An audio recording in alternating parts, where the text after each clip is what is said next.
Allah Subhanahu wa Ta'ala berfirman yang artinya, dan jika syaitan mengganggumu dengan suatu godaan, maka mohonlah perlindungan kepada Allah.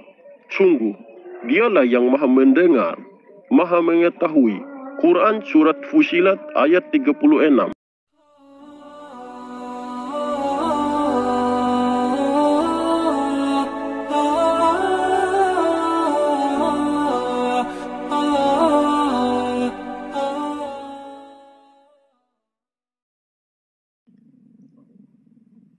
Assalamualaikum warahmatullahi wabarakatuh.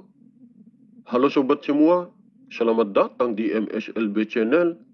Salam damai, salam sejahtera.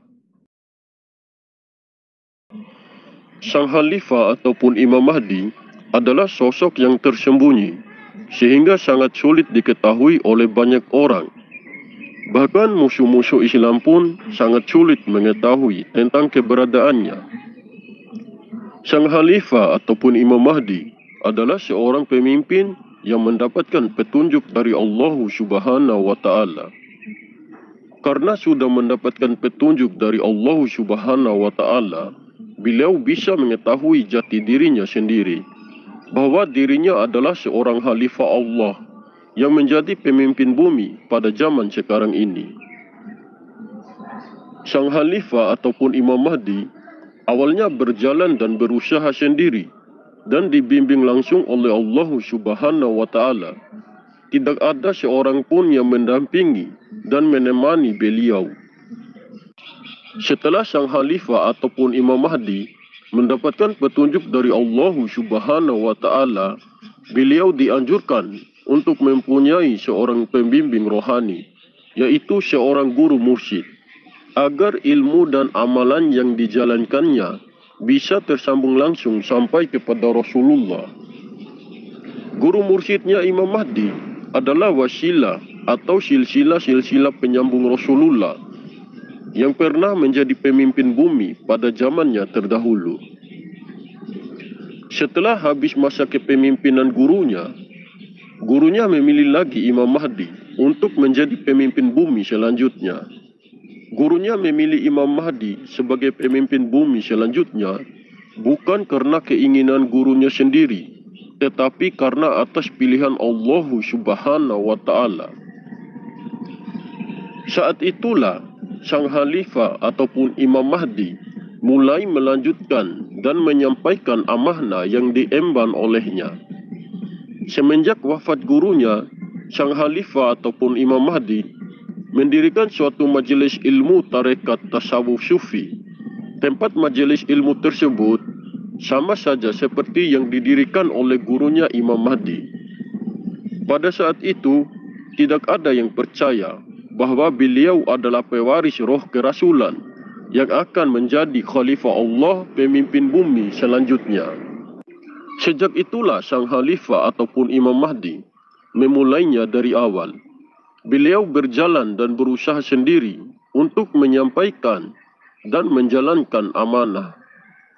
Pada saat itu, sang Khalifah ataupun Imam Mahdi sangat sulit untuk meyakinkan kepada orang-orang terdekatnya bahwa dirinya lah sang pemimpin bumi pada zaman sekarang ini. Karena sulitnya meyakinkan orang-orang terdekatnya, sang Khalifah ataupun Imam Mahdi sampai-sampai memperlihatkan karomah-karomah yang dimilikinya agar bisa meyakinkan kepada mereka bahwa dirinya adalah manusia pilihan Allah Subhanahu wa Ta'ala yang akan menjadi pemimpin bumi pada zaman sekarang ini. Waktu demi waktu berjalan, sang Khalifah ataupun Imam Mahdi sudah mempunyai banyak pengikut dan memiliki pasukan-pasukan terdepan. Karena sudah mempunyai banyak pengikut dan pasukan-pasukannya, sang Khalifah ataupun Imam Mahdi sudah menutup dirinya dan tidak memperlihatkan lagi karomah ataupun kelebihannya.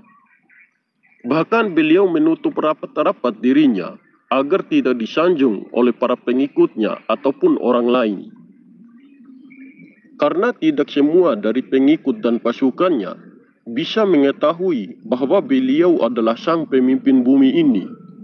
Yang bisa mengetahui cahaya dalam jiwa Imam Mahdi hanyalah orang-orang pilihan Allah Subhanahu wa Ta'ala, yaitu orang-orang yang sudah terbuka hijabnya. Orang-orang yang sudah terbuka hijabnya adalah pasukan-pasukan terdepannya Imam Mahdi sendiri. Banyak orang yang mengatakan bahawa sang Khalifah ataupun Imam Mahdi dalam menjalankan tugasnya, beliau didampingi oleh wali inilah, wali itulah, didampingi oleh sesepuh inilah, sesepuh itulah. Padahal kebenaran yang sebenarnya bahawa kekasih-kekasih Allah seperti Wali Songo, seperti wali-wali yang lain juga tidak akan pernah menjadi pendamping Imam Mahdi di alam nyata. Karena para kekasih-kekasih Allah seperti para wali itu sudah kekal di sisi Allah. Yang sudah mati tidak akan bisa mendampingi orang yang masih hidup. Jikapun ada manusia biasa yang merasa dirinya didampingi oleh sosok wali, maka kita harus bisa mencari tahu dulu apakah itu benar-benar sosok wali ataukah itu adalah sosok jin yang menyerupai dan mengaku-ngaku saja untuk menipu daya manusia. Karena bangsa jin sangatlah halus tipu dayanya, sehingga mereka bisa menyerupai segala bentuk kecuali wajah Rasulullah. Dan mereka juga bisa mengaku diri sebagai siapa saja yang mereka inginkan. Jadi kita harus bisa lebih berhati-hati lagi terhadap rayuan dan godaan seperti itu. Allah Subhanahu wa Ta'ala berfirman yang artinya, dan jika setan mengganggumu dengan suatu godaan, maka mohonlah perlindungan kepada Allah. Sungguh, dialah yang maha mendengar, maha mengetahui. Quran Surat Fusilat ayat 36. Dulunya juga ada kisah seorang wali yang sedang dalam keadaan berzikir didatangi oleh sosok cahaya besar yang sangat terang. Dan sosok cahaya itu mengaku dirinya sebagai Tuhan. Wali itu pun berkata kepada sosok itu, "Kamu bukanlah Tuhan, tetapi kamu adalah sosok yang ingin menipu daya aku." Setelah wali itu mengatakan hal tersebut, sontak sosok cahaya yang besar itu langsung pergi begitu saja. Wali itu tahu karena Allah itu laisa kamisli, tidak bisa diserupai dengan bentuk apapun yang ada di alam semesta ini. Tetapi Allah Subhanahu wa Ta'ala ada penjohiran sifat-sifatnya, dan penjohiran sifat-sifatnya itulah yang berada pada sosok sang Khalifah ataupun Imam Mahdi. Dari kisah itu, kita harus berhati-hati terhadap bangsa jin karena mereka bisa menyerupai segala bentuk kecuali wajah Rasulullah. Bangsa jin sangatlah halus tipu dayanya, makanya kita harus bisa melihat baik-baik yang datang menghampiri kita dengan memohon petunjuk dari Allah Subhanahu wa Ta'ala. Sesungguhnya para kekasih-kekasih Allah sudah kekal berada di sisi Allah Subhanahu wa Ta'ala. Jadi tidak semudah itu sosok para wali turun ke bumi untuk mendampingi manusia. Kebenaran yang sebenarnya bahawa sosok wali yang dimaksudkan sebagai pendamping Imam Mahdi saat ini bukanlah sosok wali yang sudah wafat atau sosok para wali yang terdahulu, tetapi sosok wali yang dimaksudkan sebagai pendamping Imam Mahdi saat ini adalah sosok manusia pilihan Allah yang masih hidup di dunia ini. Karena setiap masanya pasti akan ada juga orang-orang pilihan Allah Subhanahu wa Ta'ala. Jika sudah menjadi orang-orang pilihan, maka itulah yang dinamakan sosok wali yang sebenarnya.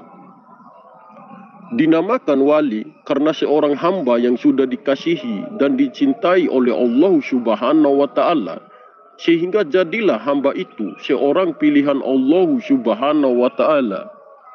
Jadi, yang dimaksudkan sebagai sosok wali pendamping Imam Mahdi adalah sosok orang-orang pilihan Allah Subhanahu wa Ta'ala yang tiada lain daripada pasukan terdepannya Imam Mahdi sendiri. Pasukan terdepannya Imam Mahdi itulah yang dimaksudkan sebagai sosok wali pendamping Imam Mahdi saat ini. Maka akan tersambung dengan yang sering saya jelaskan bahwa wali kutub adalah gurunya para wali. Wali kutub itulah sang khalifah ataupun Imam Mahdi, manusia yang mewarisi roh kerasulan di dalam dirinya dan menjadi khalifah Allah pemimpin bumi ini. Sedangkan wali biasa itulah pasukan-pasukan terdepannya Imam Mahdi sendiri yang sudah dipilih oleh Allah Subhanahu wa taala untuk menjadi pendamping Imam Mahdi saat ini. Mungkin bagi orang-orang yang merasa dan mengaku dirinya sebagai Imam Mahdi, pasti sangatlah sulit untuk bisa menerima dengan baik informasi yang saya sampaikan ini, karena tidak sesuai dengan kriteria pada diri mereka. Seringkali saya ingatkan kepada sobat semua, percaya atau tidak dengan informasi yang saya sampaikan ini, terserah kalian saja. Yang penting saya sudah berbagi informasi ini. Kedepannya kalian bisa saja membuktikannya sendiri. Oke sobat, mungkin ini saja yang bisa saya sampaikan. Jika ada salah-salah kata saya mohon maaf. Semoga informasi ini bermanfaat. Terima kasih. Wallahu a'lam bishawab. Wassalamualaikum warahmatullahi wabarakatuh. Salam MSLB Channel.